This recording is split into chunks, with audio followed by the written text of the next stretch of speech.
OQP, only quality people. Yes, I want you to connect with at least 10 men before you leave here. Get their names, addresses, and phone numbers. 10 men who are dreamers. 10 men who want to do something with their lives. 10 men that you can get together and make a covenant. Where 2 or 3 are gathered in my name, I will be among you. Get together with 10 men who want to develop themselves, who want to grow, who want more out of life, who see themselves in the future doing better than they have right now. 10 men who've decided that the manpower experience will not just be an emotional catharsis, but they're going to go out and live the message that they've heard preached from this pulpit up here. 10 men who've decided to get serious about their lives, to make a commitment, to commit themselves and their ways and their behaviors and their habits to achieve a better life for themselves, for their families, and the communities and the people that they care about. Attach yourself with 10 men. Why? That gives you hope when there's hope in the future. That gives you power in the present. Let me tell you what happened. Scientists did an experiment with rats, and they dropped them in water and they watched them and they timed it. And these rats swam for about 45 minutes and drowned.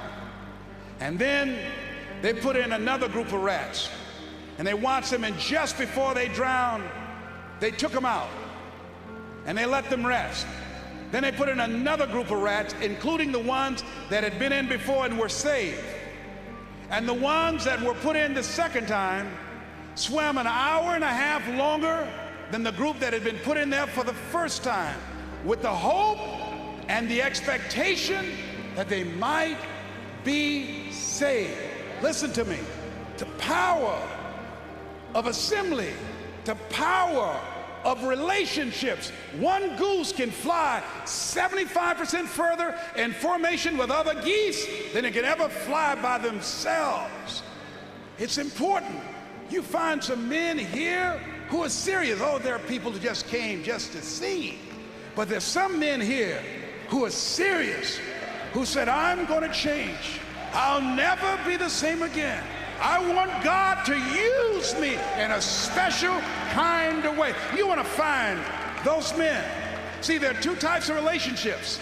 There are nourishing relationships and there are toxic relationships. Most people, when you leave here and you face the world and all of your negative, toxic family members and friends, it will knock the wind out of you. That's why you got to have 10 men to stay in your ear, so when you break down, and you're going to break down, when you go back to the fiery furnaces of this world and you'll forget everything you heard here, these men can stand with you. When you have your moments in the Garden of Gethsemane and you need someone to tarry with you, these men will pray with you. When you find yourself getting weak and losing control, you need someone to get you anchored again. And these 10 men make this the greatest manpower conference ever because of the relationship that you're going to develop with 10 men who share your vision for a better future. Can I get your commitment on that? And let me share something. There's nothing as powerful as a made-up mind. The human will. For Nelson Mandela, you look at your dream and think they're against the odds. A man being incarcerated for 26 years, with every major government in the world supporting his government and his oppression of his people, in prison. Even Joseph's accomplishment is pale in comparison to Nelson Mandela. And to go from prisoner to president, I say there's a Nelson Mandela in everyone here in this room. And he didn't do it by himself. Jesus didn't do it by himself. He had 12 men who shared his vision. The power of the human will. Make it important to know what drives you and what's most important now. There are things that used to be important to me, they're no longer important.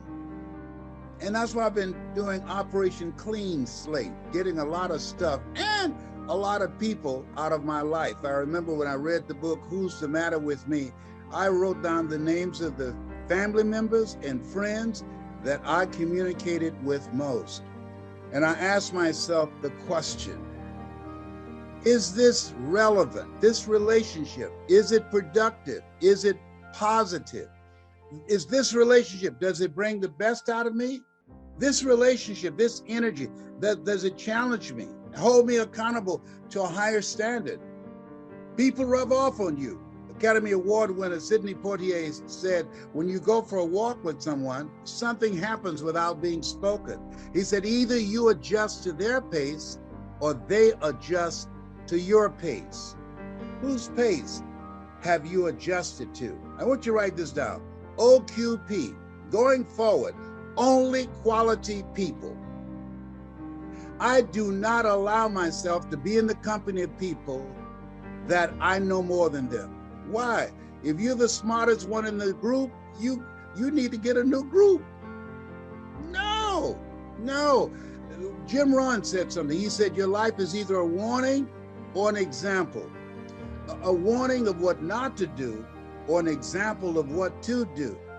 And part of what I'm saying to my children, hey, be careful about who you're around with. I remember Mama saying, Leslie, if you run around with 9 broke people, she said, I guarantee you, you become number 10. And so as you look at growing your practice, as you look at making a greater impact in your community, as you look at the things that you want to do, and being involved in legacy building and making the rest of your life the best of your life, we have to constantly monitor and be mindful of who's around us and what relationships that we have. People say, it's not what you know, it's who you know. Not just that, it's who you know and what they know about you. Do you have the kind of reputation in the industry that people will see you as a go-to person?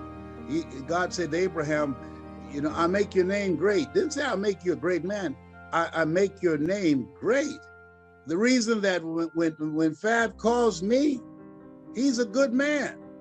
He calls me, I don't call everybody back. But when he calls me, because of how I see him and because of my relationship with him, because of his vision, because of his integrity, because of the stand that he's taken with his life, people say, practice what you preach. No, preach what you practice. And what I know about him, I'm going to answer his call. I'm going to follow up. And that's the kind of relationships going forward in and out of the pandemic that we have to continue to look for and to develop. Some of the relationships that we need to spend less time with. There's some people, if we never saw them again, it would be too soon. Yes, when I read that you earn within $2,000 to $3,000 of your closest friends, I got all my broke friends out of my life. I used to be so broke, I walked past the bank and tripped the alarm. And so this is the time you have to look at who's around me, who's the matter with you. Here's something else. As you look at yourself, look at your goals, and look at the things that you want to do, put yourself out there. When I decided that I wanted to speak, I didn't want to just be a speaker. My goal was to be a dominant speaker in my niche. You've decided you want to be a category king or queen. You didn't just want to be one of the players, you wanted to be a player, the player. And that's why you're here. Iron sharpening iron. That's why you're here, learning some stuff that you don't know right now that will allow you to provide a quality of service for your customers and an experience so that when they leave there, they feel better about themselves. You're getting them in alignment with their vision of themselves and their body. They leave there feeling better about themselves, but talking about you because of the experience and because of the relationship. That's very important during this time in the distraction economy. What do you mean by we're so distracted? So much stuff's happening right now. It's, in many situations, you can't even hear yourself think. And here's something else. And I'm going to just, I've got something I'm going to send you. This is very important. The master key, when I'm looking at my life and I'm asking myself, how did I get here? Look for ways in which you can upgrade your communication. Steve Jobs said, your ability to communicate, he said, the storyteller is the most powerful person in the world. I want you to send me just I'm gonna give you something, get the free, it's called 7 Principles of Storytelling. And it's very important because you have to tell the story about your business, you have to tell the story about yourself, and your ability to tell your story. It's today, in order in this noisy world where we are, you have to be good at telling the story about yourself and about your practice and being in alignment where people are and finding out how you can communicate with them in a way that they can hear you. One of the things about your industry and most industries that a lot of people don't know, it's an ongoing process of educating people with a story that creates the thirst. People say, you could take a horse to the water, but you can't make them drink. No, but if you know how to tell a good story, you can create a thirst where they want to drink. I remember when I ran for state representative and I had been fired from radio, and people who would ordinarily supported me when I was on the microphone, they said, Les, we love you, but man, you lost the microphone, editorializing about all these controversial things. We can't support you, man, and you don't have a chance of winning. You don't have no experience, and you don't have any money to fight the party, all the media supporting your opponent. But they miss one thing. I had a story, and when I was on air as a disc jockey, I used to talk about my mother. And when I went to the radio station, my opponent had over $40,000 because his brother was the head of the treasury for the AFL-CIO, and he had the money and the influence to get more contributors to his campaign than me. I'm a novice. This is my first time in the game. I remember a friend who was trying to talk me into running for office. I said, man, I can't do that. I don't know anything about politics. And Perkins said, neither do the people who run. So he went and got some petitions signed and said, man, you should run. People love you. And here I am on Friday before the election. It was a Tuesday. The election will be on Tuesday. And I came to the station. I had around $640. He said, what you gonna do with that? I said, I'm not sure. And then I got still and I thought, I said, can I go in the control room? And I used to do commercials. He said, yeah. I called my mother because I used to talk about my mama all the time when I was on radio. And I said, Mama, I need you to say something for me. I'm running for state representative. She said, Leslie, what kind of mess you in now? I heard because you're a big mouth, they fired you. I said, Mama, I just need you to say something for me. I ain't got time for this mess, boy. I said, Mama, I'll send you $500. I did Western Union. She said, okay, you better send me my damn money.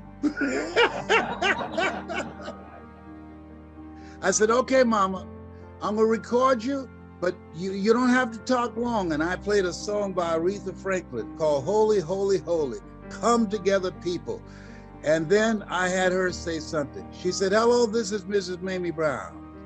When I raised my boys to be good boys. And when they got out of hand, I beat their behinds. Please vote for my son. He's a good boy. John Glenn called me, Senator John Glenn. He said, man, you call your mama on this dude, you gonna win this. And I did. I got 26,000 votes to his 3,000 votes, because people said when they went into the vote, say, I'm voting for Les Brown because his mama said he's a good boy. So being able to tell your story now, to be so good at it that you can't be ignored, to attract more customers, to get referrals, to create the kind of experience that people trust you, that people believe in you, that people feel a connection with you. Because no matter what you're doing and who you're talking to, when you go out in your community and speak to people, they're asking 3 questions. Who are you? What do you have? And why should I care? And so when you know how to tell your story, oh, the possibilities of what you can do and the impact that you can make and the reputation that you develop where people are seek you out and the word goes out. It's major. It's major. So I'd like to leave this with you, and I'm open for questions. If you want a thing bad enough to go out and fight for it, to work day and night for it, to give up your time, your peace, and sleep for it. If all that you dream and scheme is about it, and life seems useless and worthless without it, and if you gladly sweat for it and fret for it and plan for it and lose all your terror of the opposition for it, and if you simply go after that thing that you want with all of your capacity, strength and sagacity, faith, hope, and confidence, and stern pertinacity, if neither cold poverty, famish, or gold, sickness or pain of body and brain can keep you away from the thing that you want, if dogged and grim you besiege and beset it, with the help of God, you'll get it. What did you take away from your early studies of these speakers? And I'm going to get back to the strategic questions here in a second, but what did you take away from the people that inspired you? What caught your attention? What caught me is that, one, you can transform people's lives and you don't know them. Complete strangers, based upon how you put your presentation together and them seeing you in a light that they feel comfortable letting you into their minds, and you can take them to a place in themselves that they can't go by themselves, because you can't read the label if you're locked in the box. And so I spent time to study the mind. How is it that I'm meeting these people for the first time? And what is it that I can do to create an experience that will transform them? 3-dimensional storytelling, that we can expand their vision of themselves beyond their mental conditioning and their culture and the environment that they're in, and touch their hearts, because we're emotional people, and ignite their spirit where they have the courage to say, I'm going to do something different with my life. That's to me is the most important things that we can do, because people are asking when they hear you speak, one-on-one, small groups, or large groups, who are you? What do you have? And why should I care? And so in the course of the presentation, when you address those things so that people feel comfortable, they trust you, they're willing to be transparent and allow you to come into their lives and speak to them and help them to begin to learn techniques and strategies on how to make the rest of their lives the best of their lives. Take them on that journey, that experience. Oliver Wendell Holmes said that once a man or woman's mind has been expanded with an idea, concept, or experience, it can never be satisfied to going back to where it was.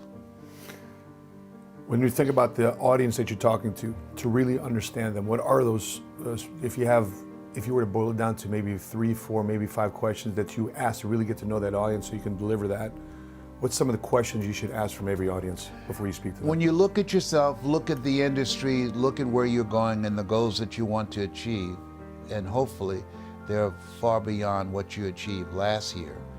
What radical change must you make in your culture, in your mindset, individually and collectively, and how you're showing up in your industry, because people don't live life as it is. They live life as they are.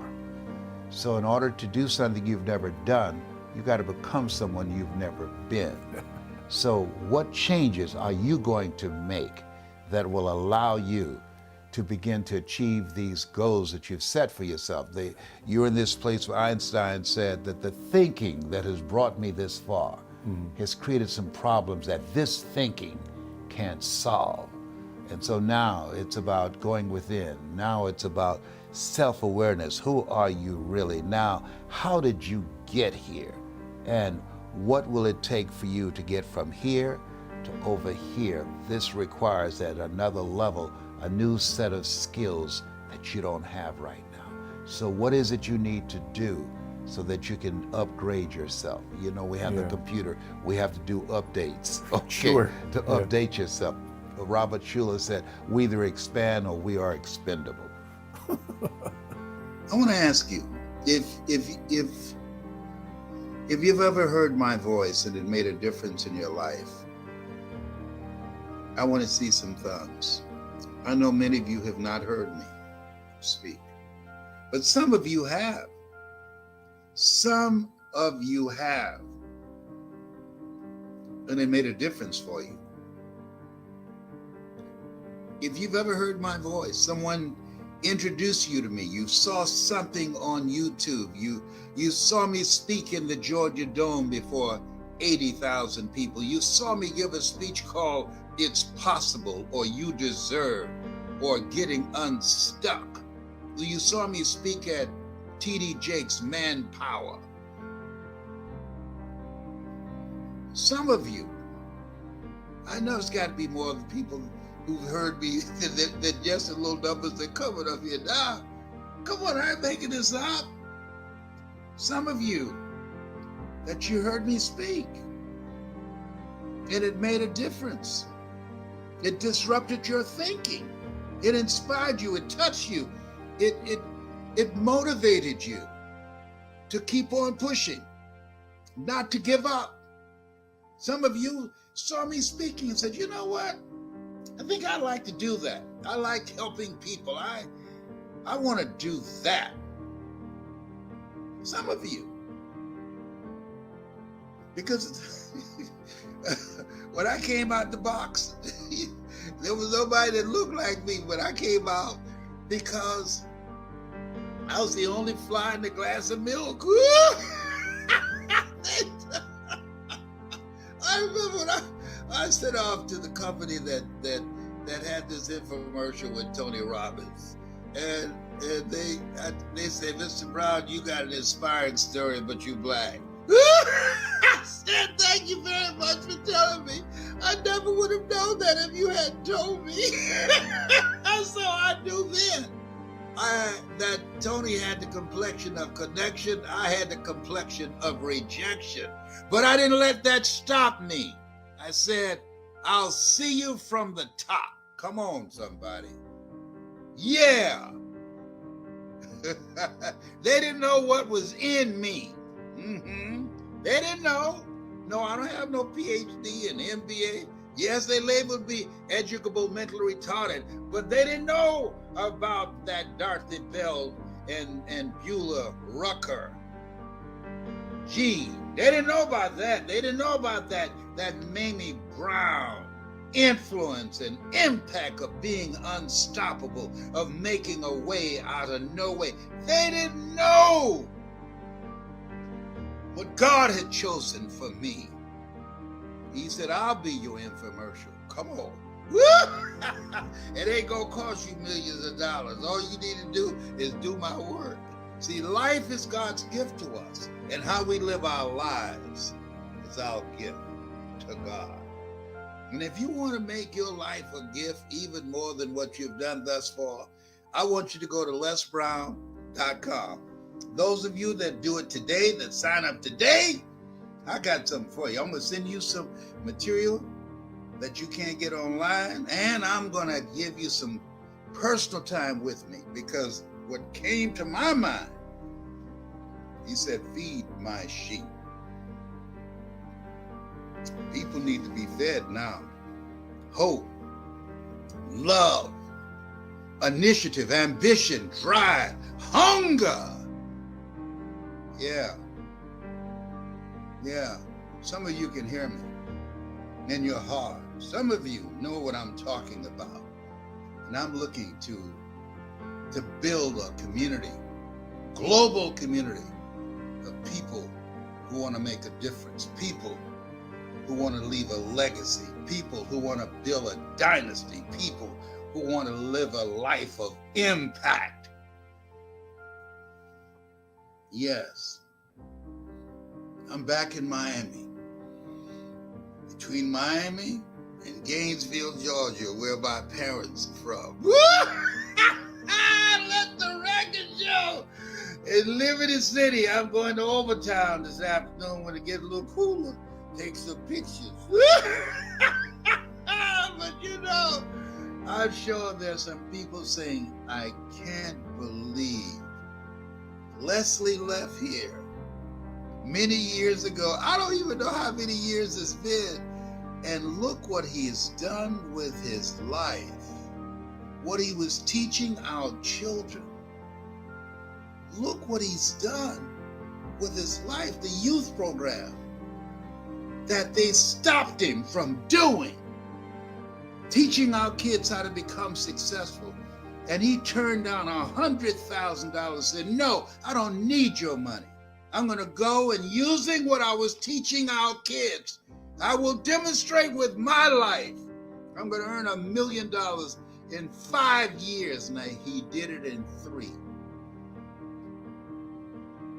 Come on now.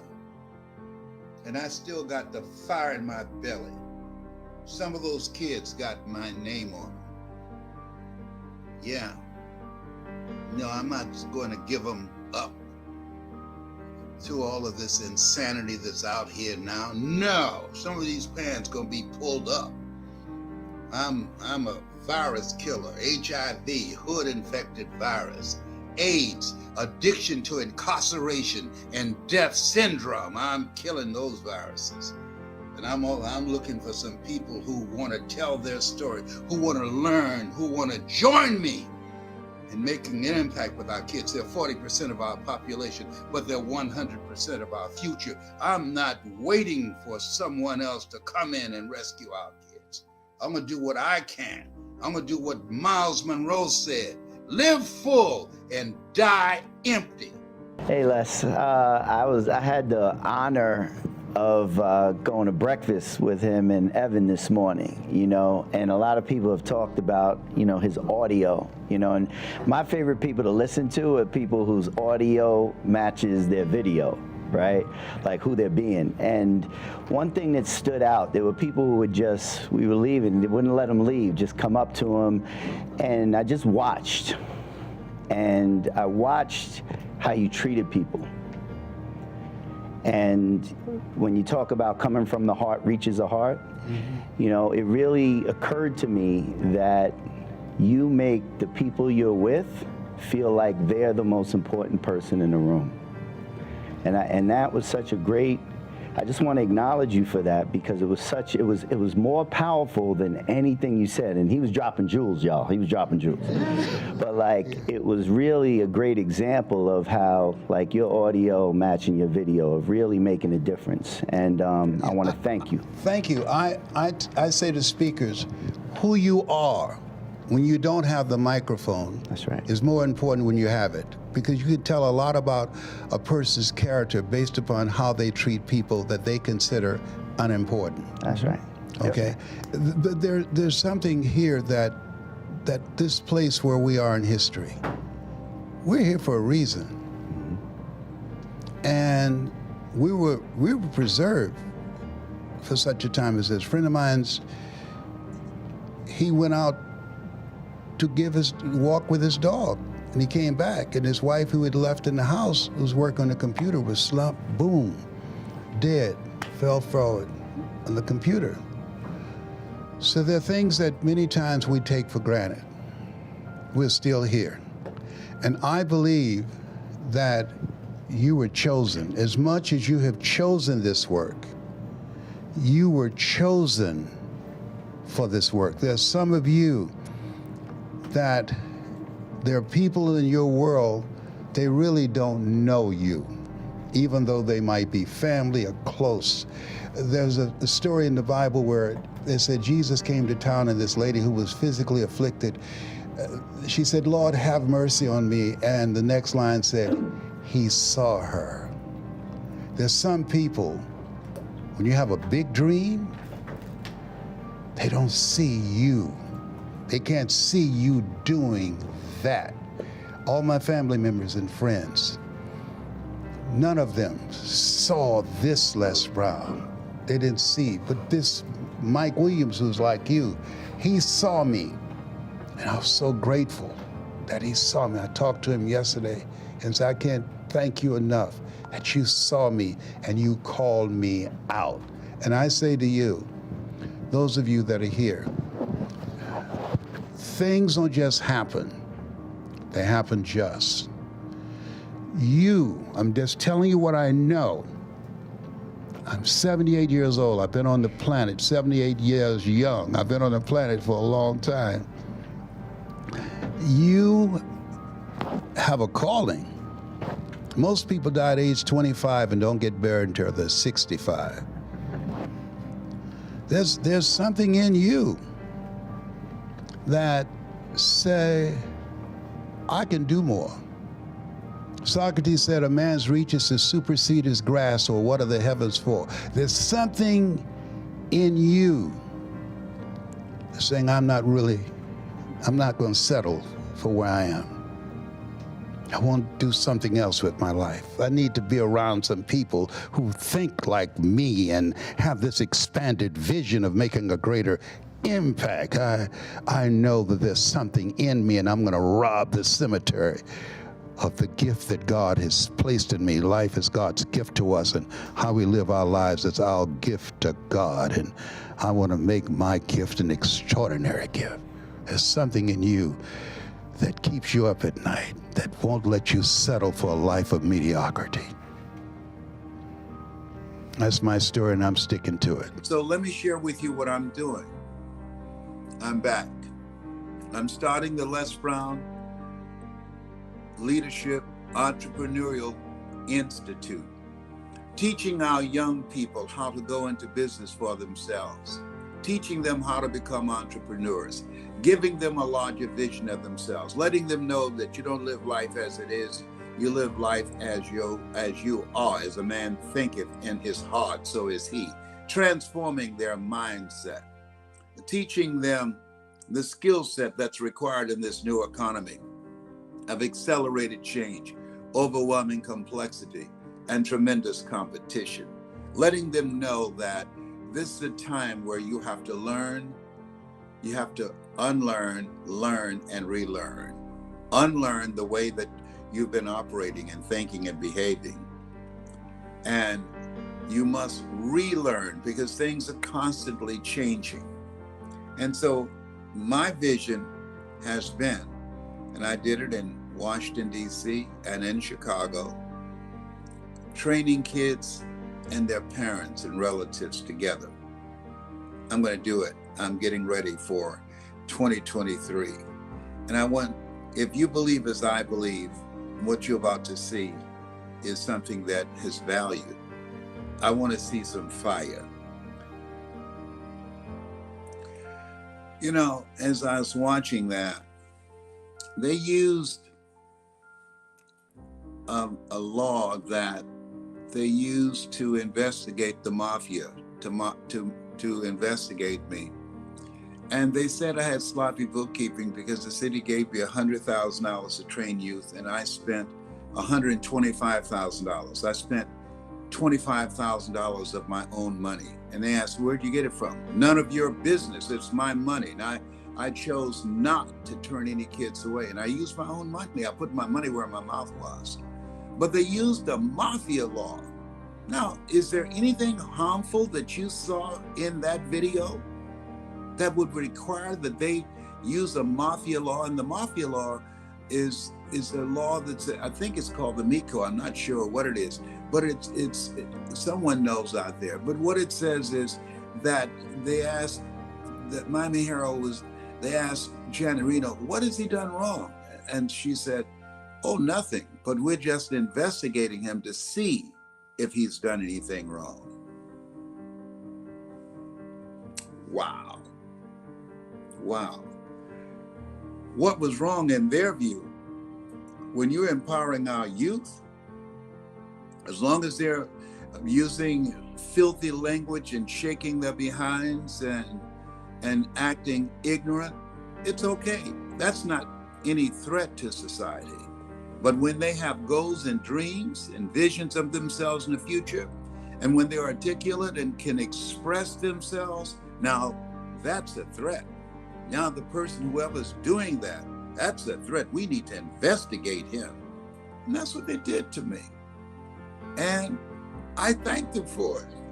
Because had they not done that, I would not have left Miami and became the person who I am now. They meant it for evil. God meant it for good. Look at it. Look at God. Won't he do it? Won't he will? So I'm coming back. I'm back. I'm so glad I was born and preserved for such a time as this. Our children need a lot of help. If you agree with me, I want to see some flames. If you agree, if you see the booty shaking on these various platforms and just listen to the language of their indecent, filthy language has now become the new normal. They just can't say 2 or 3 words without cussing. Woo!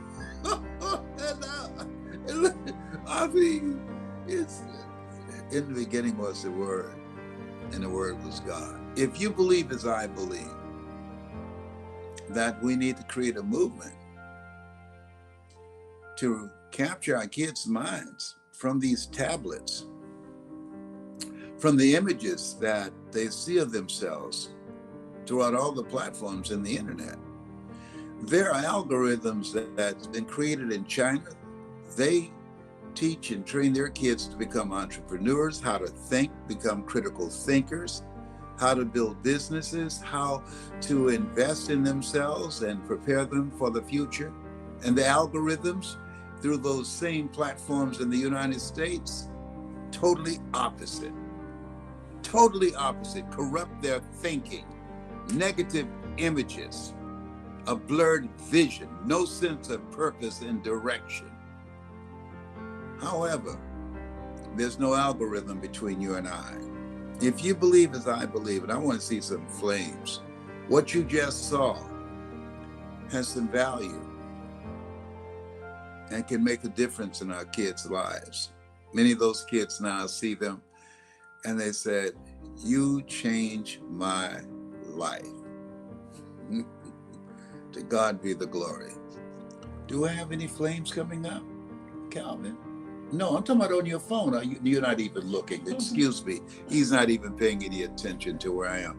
I got to get somebody with me that can help me. It's okay. It's okay. It's okay. It's all right. I've got to get somebody that's going to be focused on my stuff. All right. He's focusing on his stuff, and he should. He should. I don't need that now. I ask you a question. You were someplace else. Your mind someplace else, and you should be taking care of your business.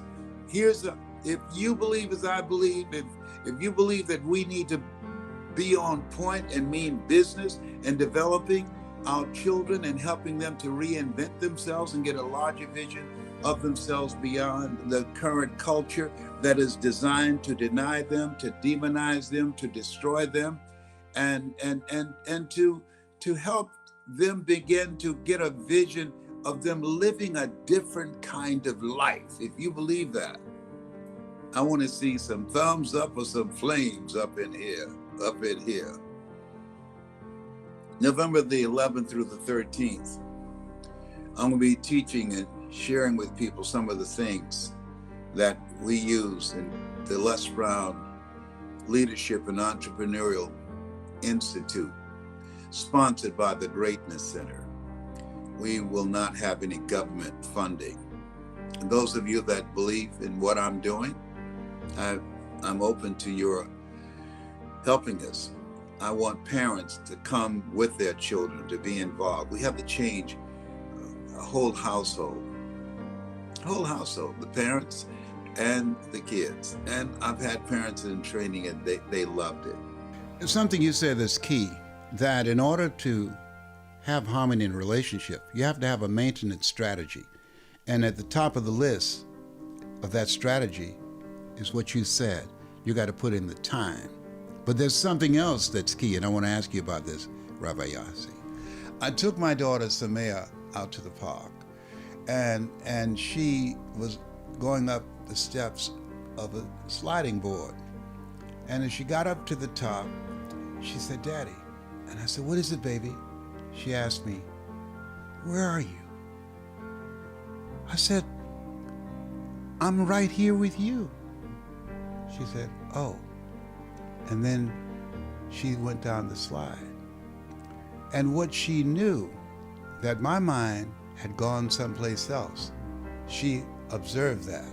So part of having maintenance in a relationship, not only must you put in the time to maintain that level of peace, but you have to be present with the people that you are interacting with. Talk to us about presence, because I've seen the difference in Yahuda when we talk and he spent time with you and he came back and there was a countenance that was different, his energy, the smile on his face. Talk about being present with our loved ones. I got to give you this other example that just dropped on me.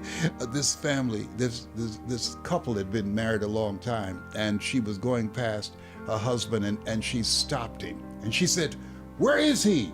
He said, "What are you talking about? Where is he?" He said, "Have you lost your mind? Where is this guy who said, 'I will love you till death do us part'? Where is this guy that I first met, that was so considerate, that we used to date and we spent time together, that we used to hold hands, and when we were in a restaurant, we talked to each other, and we weren't on the phone. We didn't put, when we had dinner, our telephones on the table and take calls. What happened to him?" And he said, "He died, but I'm going to bring him to life because you asked that question." You brought me to life. Yes, you brought me to life. He said, "I'm going to bring him back, because sometimes we can drift apart because of life." Be life and talk to about being present in our relationships to maintain that level of harmony. Wow. I think of the word stop. We got to have that set of brakes. You got to know it's time to stop. Stop what you're doing and pay attention to what is happening now, especially if another human being is talking to you. So we're all on the constant go, go, go, faster and faster and faster. But I would put up the stop sign before we even talk about peace. Before the word peace, I would say stop. Stop everything. What are you talking about? Stop. Stop the chatter. Stop the conversation. Stop the story. Stop everything. Oh, stop. And so that sometimes takes discipline. When was the last time you used your brakes? When was the last time you said no? See, that's a way how to use your brakes. You say no to yourself. When was the last time you said no to yourself? It's easy to say no to other people. So we're not using our brakes to learn, to practice the stop and go motion. So that allows you to stop, focus deeply, because if you're not focusing, you're shallow. You're skimming the top, checking it out, reading the email real quick, next, real quick. And we're all very shallow. We're becoming shallow. Did you hear what I said? I think I heard what you said. And we heard something. But that stop, which takes strength, inner strength, Yes. and focus. I had a friend who once gave me good advice. He's an attorney, and he said, this is the best advice he's ever received, is that when a client is sitting with you in your office, he's sitting on the chair, you're sitting on the chair, he's the most important thing in your world right now. Nothing else matters. There's that total 100% attention that we so thirst, desire to have. So, Les, we're all looking for that ingredients of a good life and a better life. And what are the disciplines? Focusing when somebody else is speaking. Stop your own chatter. Stop your thought process. Lots of our prayers that we do, we close our eyes. And not only does it say close your eyes, but it says put your right hand over your eyes. So you're not going to peek. You're not going to keep one eye open, one eye closed, because you're going to put your hand over your eye to make sure your eyes are closed. Instead of looking outwards, you're going to turn your eyeballs and look inwards and stop with the outside distraction. Mm-hmm. Our popular prayer of Hear, O Israel, the Lord is our God, the Lord is one. Mm-hmm. We typically say it with our eyes closed and our hand over our eyes. And I think that is a form of focus.